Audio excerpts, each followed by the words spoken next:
Dash is a tool to measure some sample of behaviours. Sample of behaviour को measure करने के लिए dash इस्तेमाल किया जाता है।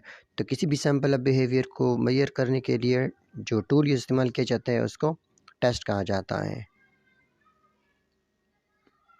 7 giving numerical values to a test is called. किसी भी टेस्ट को न्यूमेरिकल वैल्यूज़ देना, इसको हम कहते हैं measurement. Question number 8 interpretation of numerical values is called. Numerical values की तशरीह को क्या कहते हैं? न्यूमेरिकल वैल्यूज़ की जब हम तशरीह करते हैं तो इसको कहते हैं assessment. Question number 9 giving judgement और decision about worth in values और standard of some things according to some specific rules and regulation is called. देखो, जब बात जजमेंट और डिसीजन की आ गई, जब बात वर्थ इन वैल्यूज़ की आ गई, तो इसका मतलब होगा इवॉल्वेशन। अब यहाँ पे देखो, सबसे इनिशियल लेवल पे क्या था? टेस्ट था। उसके बाद क्या था? मेजरमेंट था। उसके बाद क्या है? असेसमेंट है। उसके बाद क्या है? इवॉल्वेशन है। तो ये मतलब एक लेवल पे होता है। पहले टेस्ट है, फिर मेजरमेंट है, फिर असेसमेंट है, और उसके बाद आखिर में जो है वो इवॉल्वेशन है।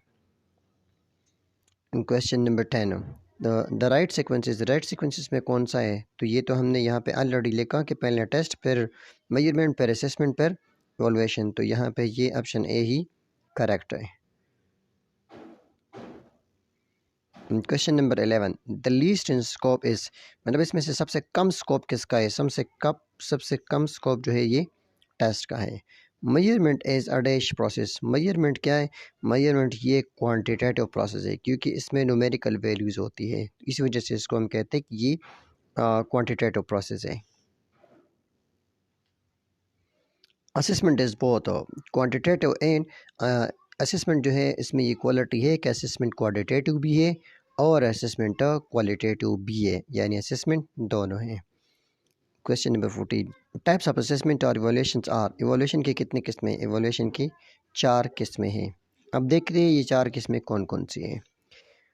4 टाइप ऑफ असेसमेंट और इवोल्यूशन आर फॉर्मेटिव, जो क्लास के दौरान लिया जाता है। समेटिव, जो at the end of course लिया जाता है। कंटिन्यूस असेसमेंट, जो हफ्ते और महीने वगैरह में लिया जाता है। एंड लास्ट में जो है ये डायग्नोस्टिक असेसमेंट है, जिसके ज़रिए हम परमानेंट डिफ़िकल्टीज़ को फाइंड आउट करते हैं।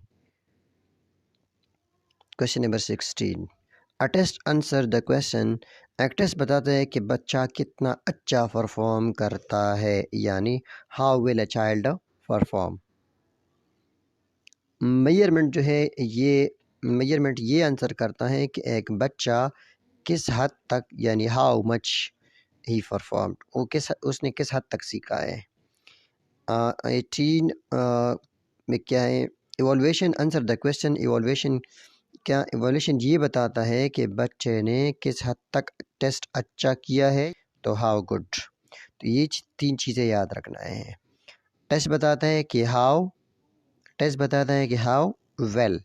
मेजरमेंट बताता है हाउ मच, जबकि इवोल्यूशन बताता है कि हाउ गुड।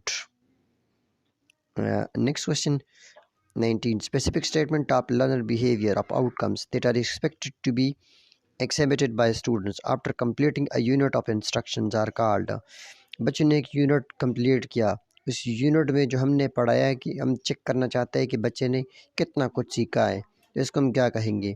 इसको हम कहेंगे instruction.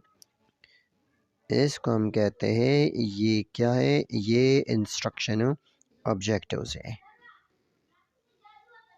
Question number 20 assessment that is conducted during the teaching learning process. Teaching learning process यानी क्लास के दौरान जो असेसमेंट लिया जाता है उसको हम फॉर्मेटिव असेसमेंट कहते हैं।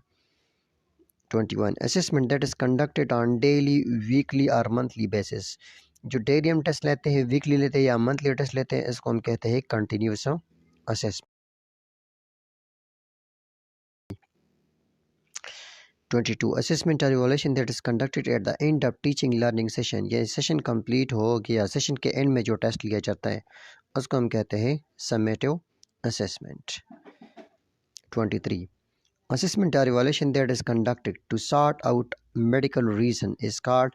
एक ऐसा असेसमेंट जिसके ज़रिए हम फाइंड आउट करते हैं कि क्या मेडिकल वजहें बच्चा क्यों नहीं सीख सकता, इसके ज़रिए हम परमानेंट डिफ़िकल्टीज़ को भी फाइंड आउट करते हैं। इस तरह के इवोल्यूशन को हम कहते हैं डायग्नोस्टिका इवोल्यूशन या डायग्नोस्टिका असेसमेंट।